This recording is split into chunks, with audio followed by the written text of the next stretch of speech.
So this is Deep Seek and Piscean's Advanced Astrology Food for Thought. Now I'm going to go over, in this video, Advanced Forensic Astrology, Case Studies and Field Reports in Criminal Investigation. So what is forensic astrology? Well, forensic astrology is the application of astrological chart reading techniques to criminal events, missing person cases, and perpetrator profiling. It operates on the premise that the celestial configuration at the time and place of a crime or of a suspect's birth can offer symbolic clues about the nature of the event, the psychology of the individuals involved, and potential investigative directions. Although not accepted as empirical evidence in courts, it has been used as an auxiliary tool by some investigators and astrologers. So key figures in the field include Dave Campbell, author of Forensic Astrology, and B.D. Salerno, who analyzes famous murder cases and exploring forensic astrology. The practice gained public attention through online case studies, podcasts, and blogs that examine high-profile crimes through an astrological lens. Okay? And now that we know what it is, let's look at our methodology, which is the Forensic Astrologer's Toolkit. We have our event charts, which is a chart cast for the exact time and location of a crime, or a missing person's last sighting forms the baseline. The ascendant, also known as the first house, represents the victim or the event itself, and the seventh house rules the perpetrator. The fourth house describes the scene. The 10th house indicates the public outcome. Okay? Timestamps. Precise timing is critical. Transits, current planet positions, and progressions, symbolic forward movement of the birth chart, are layered over the event chart to identify triggering moments. Here are planetary signatures. So Mars, the planet of violence, aggression, and weapons. Saturn, the planet of restriction, loss, and death. Pluto, the planet of obsession, destruction, and hidden motives. And Neptune, deception, confusion, and disappearance. Aspects and midpoints. Hard aspects, such as squares and oppositions between malefic planets, often coincide with crises. Midpoints can pinpoint hidden dynamics. Okay. Now, the planets that I just went over, Mars, Saturn, Pluto, and Neptune, can be seen as malefic planets. So here's our first case study, the Black Dahlia, 1947. Source, the Black Dahlia, a forensic astrology analysis medium. Here's our event chart, January 15th, 1947, Los Angeles. Chart shows a Capricorn ascendant with Saturn in the first house, okay? The Lord of the Zodiac, that's what we're looking at, the Lord of the sign. Okay. And it's indicating a structured, brutal crime. Pluto conjunct the descendant, 7th house, suggests a perpetrator with a compulsive need for control and obliteration. If you don't know what the descendant is in your chart, like we talked about, there's the ascendant, and that's your rising sign, and then we have the descendant, and that's obviously the opposite. So for example, Taurus ascendant has Scorpio descending, because that's the opposite sign. Okay? So let's look at the victim's profile. We have Elizabeth Short's natal Venus-Neptune square may have rendered her vulnerable to glamour and deception.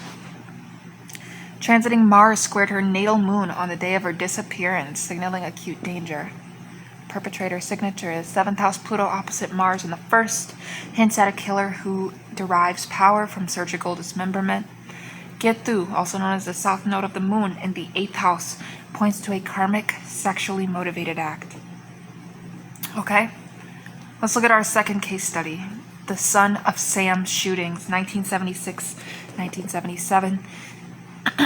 And our source is Forensic Astrology Case Study, The Final Son of Sam Shooting, LinkedIn. So here's a series of event charts. Each shooting chart reveals Mars-Uranus contacts, reflecting sudden, unpredictable violence. The final attack, July 31st, 1977, had Mars exactly conjunct the midheaven, highlighting the public terror.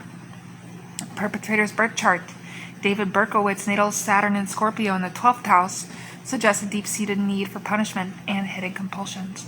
Transiting Pluto over his natal sun in 1976-77 triggered the murderous spree. Our timing pattern. The attacks consistently occurred when transiting Mars formed hard aspects to Berkowitz's natal Mercury, communication, and Jupiter, expansion, correlating with his taunting letters to police. Okay.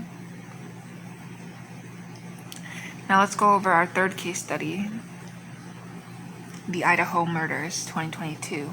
Our source is True Crime Astrology, Idaho murder suspect from YouTube. Crime chart, November 13th, 2022, Moscow, Idaho. Chart has Scorpio rising with Pluto in the first house, indicating a profound transformative tragedy.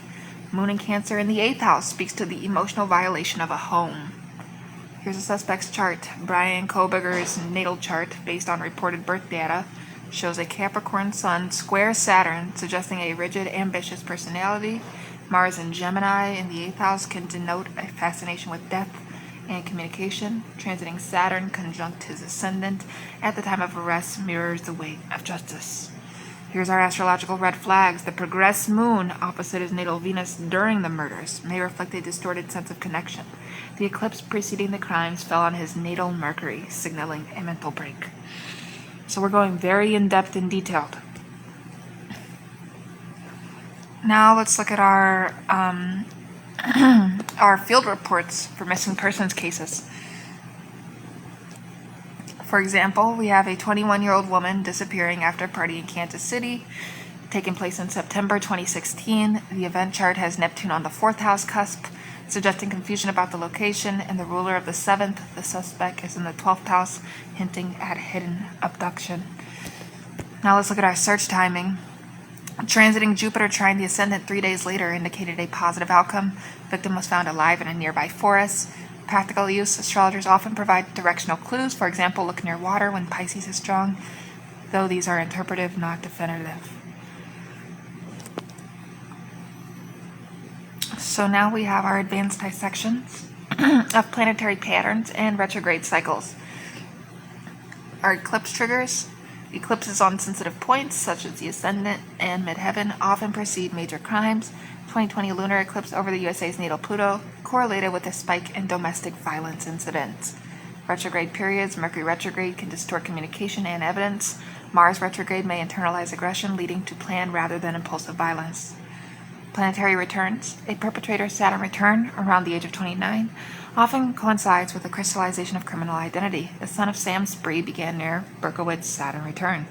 Composite charts. A composite of victim and perpetrator charts can reveal the karmic or dynamic relationship between them. Now let's look at our ethical considerations and limitations. Our confirmation bias. Astrologers must avoid fitting charts to known facts. Blind charts, where the astrologer knows only the time and place, are considered more objective. Legal status. Forensic astrology is not admissible as evidence. It remains a speculative tool. However, some private investigators use it to generate leads. Ethical boundaries. Profiling living suspects requires caution. Astrologers should not publicly accuse individuals without concrete evidence. Here's our conclusion. The future of forensic astrology. As public interest in true crime grows, forensic astrology continues to evolve. New techniques such as using asteroid positions, harmonic charts, and AI-assisted pattern recognition are being explored. While it will never replace forensic science, it offers a symbolic language for understanding the timing, psychology, and narrative of crime.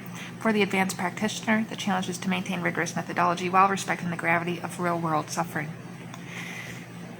Our recommended reading: Dave Campbell, Forensic Astrology; B.D. Salerno, Exploring Forensic Astrology; Forensic Astrology 101, Using Timestamp to Investigate Unsolved Mysteries. We have some more stuff here. This lecture is for educational purposes only. Forensic astrology is an interpretive art, not a substitute for official law enforcement investigation. Thank you for watching this video. Subscribe, like, comment. We'll see you in the next one. Peace out.